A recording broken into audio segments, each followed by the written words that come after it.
Okay, so hello everyone. So in this presentation, I will discuss how to compute the mean, variance, and standard deviation of a discrete probability distribution. Okay, so the mean of a discrete random variable x is the weighted average of the possible values that the random variable can take.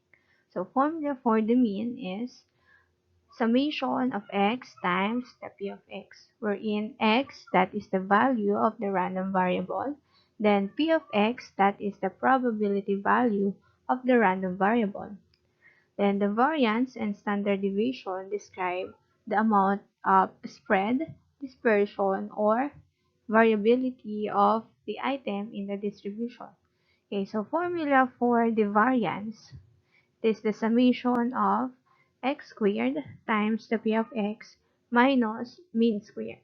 Then for the standard deviation, the square root of the summation of x squared times p of x minus mean squared. So kung mapapansin dito sa formula, si standard deviation, the same lang siya doon sa formula for the variance. Ang nadagdag lang is itong square root.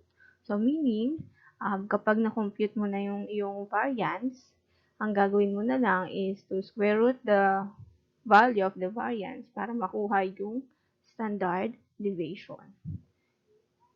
Okay, so now let's have an example. Okay, so find the mean, variance, and standard deviation of the discrete random variable x with the following probability distribution. Okay, so dito, meron na tayong given na value of the random variable, which is 0, 1, 2, 3, and 4. Then yung kanyang corresponding probability na 1 over 10, 2 over 10, 3 over 10, 2 over 10, and another 2 over 10. Okay, so to compute for the mean, yung mean muna yung ating unahin. Okay, so dadagdag tayo ng another column dun sa ating table. Okay, so pag multiply natin yung x tsaka yung p of x. So, multiply lang ito. Okay, so x times p of x. Okay, so 0 times 1 over 10, that is 0. Then 1 times 2 over 10, that is 2 over 10. Then 2 times 3 over 10, that is equal to 6 over 10. Then 3 times 2 over 10, that is 6 over 10. Then last, 4 times 2 over 10, that is 8 over 10. Okay, so now, kapag kumpleto na yung ating table, okay, so computin na natin yung mean. So, formula for the mean is the summation of x times p of x. Okay, so kailangan daw natin yung summation nitong x times p of x. So, kunin mo lang itong lahat, then i-add. Okay, so 0 plus 2 over 10 plus 6 over 10 plus 6 over 10 plus 8 over 10. Okay, so add lang lahat. So, kapag nag-add tayo ng same denominator, just copy the denominator, then solve for the numerator. Okay, so 2 plus 6 plus 6 plus 8, that is total of 22 over 10 or 2.2. So, yung computed mean natin is 2.2. Okay, so next. Okay, so to compute for the variance and standard deviation, ang kailangan natin idagdag dun sa ating given table ay yung x squared, pati yung x squared times p of x. Okay, so unahin muna natin tong x squared. So, squared lang natin lahat daw ng value ng x. So, ano ba yung mga x natin? That is 0, 1, 2, 3, and 4. So, squared lang natin itong lahat. Okay, so 0 squared, that is equal to 0. Then 1 squared equal to 1. 2 squared is equal to 4. Then 3 squared is equal to 9. Then 4 squared is equal to 16.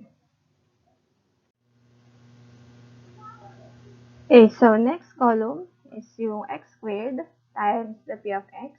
So, yun na-compute natin dito sa x squared.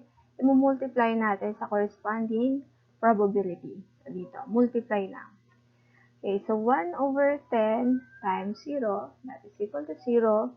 Then 2 over 10 times 1 equal to 2 over 10. Then 3 over 10 times 4, that is equal to 12 over 10.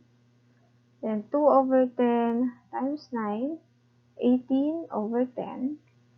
Then 2 over 10 times 16, that is equal to 32 over 10. Okay, so now, substitute na natin dun sa ating formula for the variance.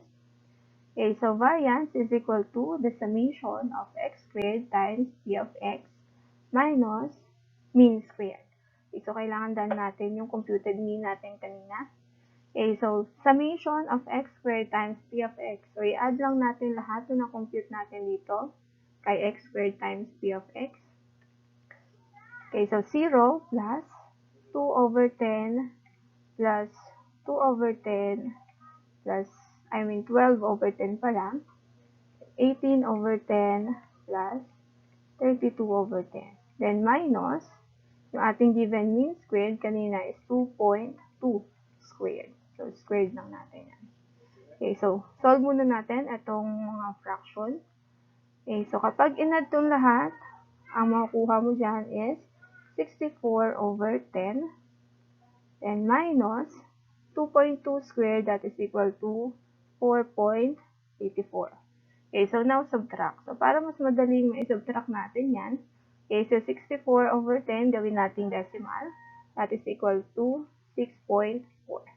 So 6.4 minus 4.84, that is equal to 1.56. So yung ating computed variance is 1.56. Okay, so now to compute the standard deviation, formula for the standard deviation is square root of the summation of x squared times p of x minus the mean squared.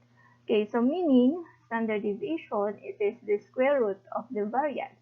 Okay, so ang computed variance natin is 1.56. Okay, so square root lang natin ito.